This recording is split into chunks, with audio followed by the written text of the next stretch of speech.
ท้ายเบิ้งบนสีเขาเบิ้งในห้องครัวเป็นยูดังคนใส่เขาเส้นหนึ่งมาด้วยหนูนิดหน่อยเบิ้งตายเอาเลย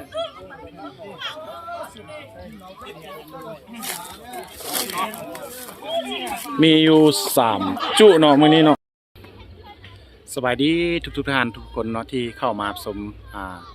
ช่องเทศบาวลาวเนาะมื้อนี้จะพาไปเบิ่งชาวบ้านเนาะที่เขาเจ้าฆ่างัวฆ่าควายเนาะก็คือเก็บเงินกันแล้วก็ไปซื้องัวซื้อควายหันมาฆ่าแล้วก็แบ่งกันเป็นพุทธเนาะซึ่งจะเป็นจังไดนั้นก็ติดตามแล้วก็เบิ่งบรรยากาศไปพร้อมๆกันเนาะไปกันเลยเนาะก็อยู่ทางด้านหน้าเท่านั้นเลยเนาะก็คือชาวบ้านที่มารอเอาศีลเนาะก็คือมาถ่าเอาศีลงัวศีลควายเนาะก็คือจะแบ่งกันเป็นแต่ละพุทธหรือว่าแต่ละกองหั่นแหละเนาะตัวนี้ก็จะเป็นจุหนึ่งเนาะที่มารอถ่าเอาศีลเนาะสบายดีเด้อพี่น้องสบายดีโอ้ได้ใกล้โตเลยลองดูไปท้ายเบิ้งบนสีเขาเบิ้งในห้องครัวใครเป็นโตเลยซิดว่า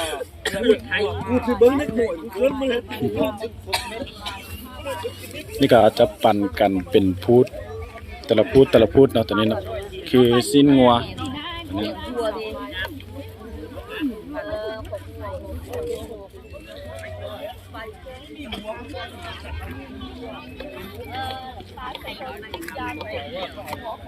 นี่ก็คือสาวบ้านที่มาท่าเอาศีลอยู่จุดนี้เนาะ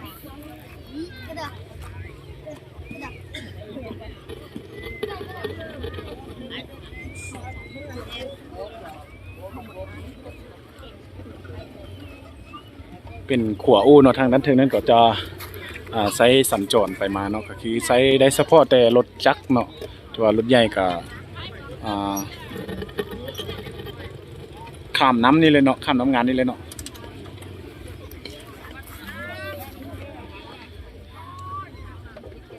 นี่จะเป็นจุดหนึ่งเนาะเดี๋ยวเขาจะพาไปเบิ่งอีกจุดหนึ่งเนาะก็คืออยู่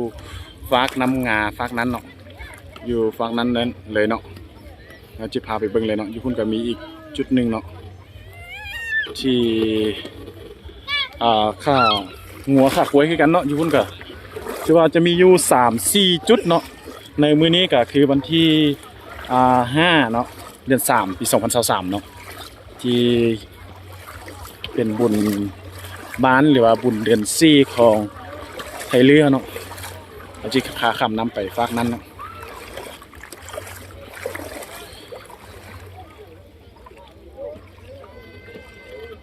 นี่เนาะก็คือสาวบ้านเนาะที่มานั่งผ้าเนาะ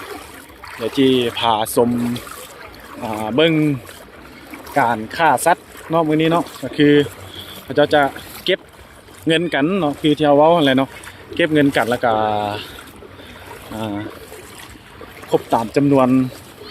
สัตว์แล้วก็ไปซื้อสัตว์มาฆ่าสู้กันกินเนาะในงานบุญเนาะ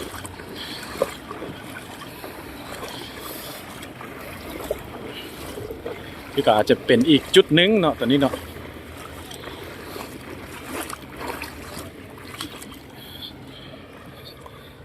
ที่ควรเป็นจุดหนึ่งเนาะก็คือจะมีแต่ละจุดแล้วก็แต่ละคนที่เข้านำว่าจะเป็นสัตว์ตัวใดเนาะจะแบ่งกันจุเป็นจุเนาะ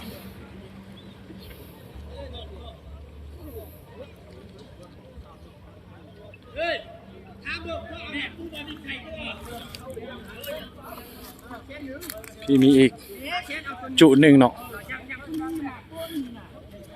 ก็จะแบ่งกันเป็นพุทธคือกันนั้นกับยูฟากนั้นเนาะ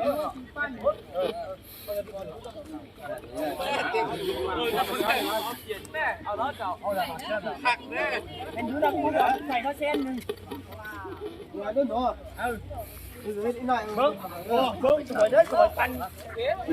จะหาเส้นเหรออันนี้นะอันนี้หอย3คนปันกันได้ก็อยู่หน่อยเอาเงินไหนก็ได้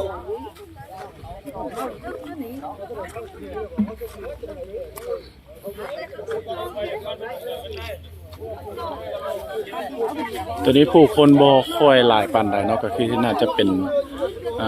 งัวน้อยเนาะ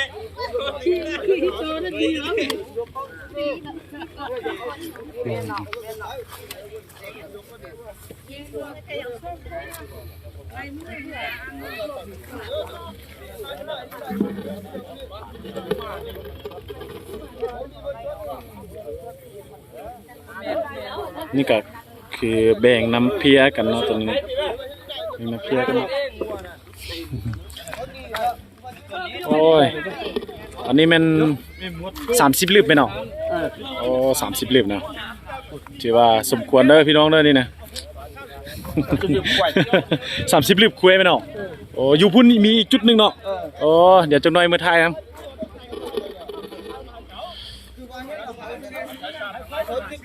ถือว่าจะมีอยู่3จุดเนาะตัวนี้เนาะ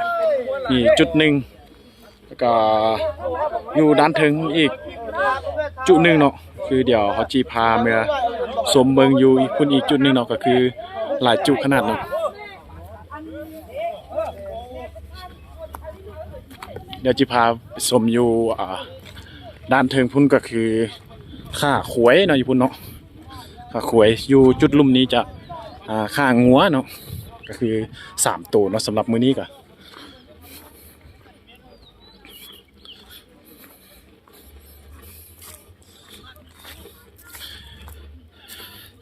จะจัดทุกปีเนาะสำหรับบุญบ้านหรือบุญทานมหาศาลนี่ก็จะจัดทุกปีเนาะของเดือน4เนาะเดือน4ลาว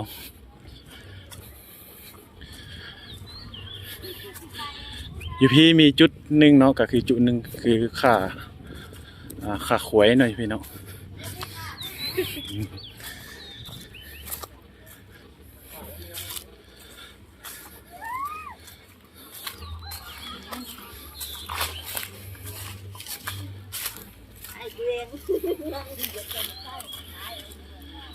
เป็น3จุเนาะ3จุดเนาะถือว่าสมควรเนาะอยู่บ้านทินแห่งนี้กะการเฮ็ดบุญเฮ็ดทานเนาะ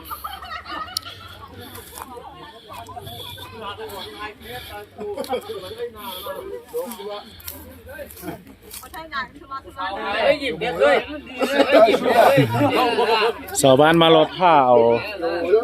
ซีนควายได้นี่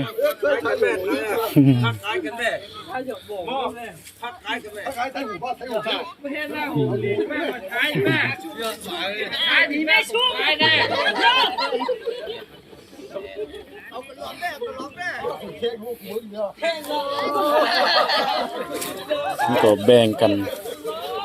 เป็นพุทธคือกันเนาะตัวนี้เนาะเดี๋ยวนี้จะเป็นซีนขวยเนาะตัวนี้เนาะ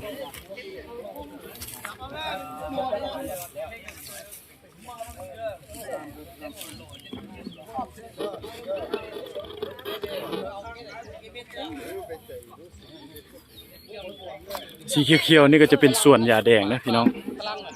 ส่วนยาแดงเนาะตัวนี้เนาะ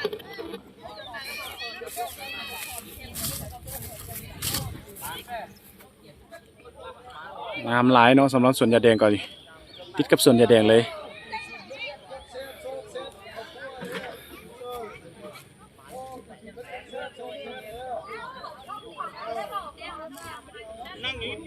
ที่เห็นตัวนั้นนี่จะเป็น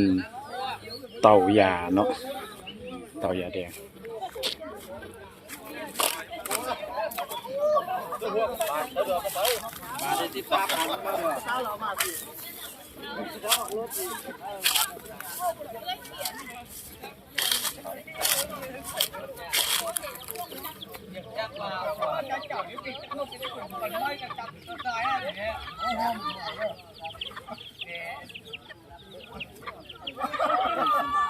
อืม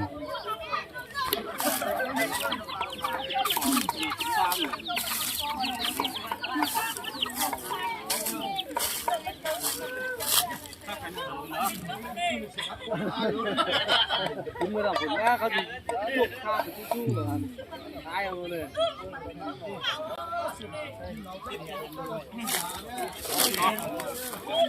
มีอยู่3จุเนาะมื้อนี้เนาะ3จุดเนาะ ขายได้เป็นจำนวน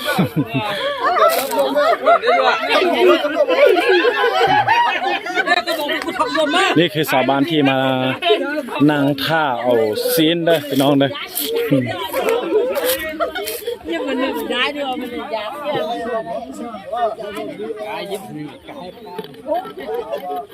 ข้าวดันคอเลยแม่ให้ก็ดันคอเลยแม่มันขึ้นน้องไอ้โกงตายเที่ยงเลยนะยกพวกอะไรทับนมอันนี้ที่บ้านเป็นไม่ได้ก็ลดเนี่ย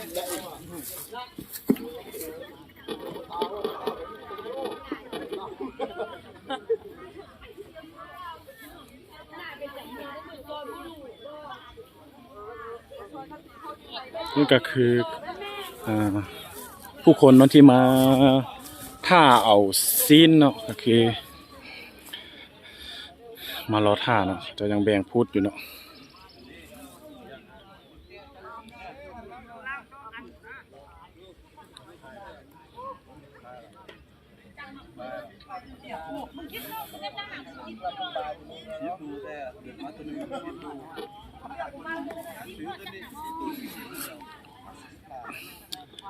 คลิปนี้ก็สิบ่มีอย่างไรเนาะก็สิขอจบเพียงเท่านี้แล้วก็สิขอลาท่านผู้ชมไปเพียงเท่านี้เนาะพาชมบรรยากาศแล้วก็การฆ่าสัตว์เนาะแบ่งกันเป็นพุทธเนาะอยู่จุดเขตบ้านเฮาเมืองเฮานี่เนาะสำหรับคลิปนี้ก็สิขอลาท่านผู้ชมไปเพียงเท่านี้เนาะสบายดี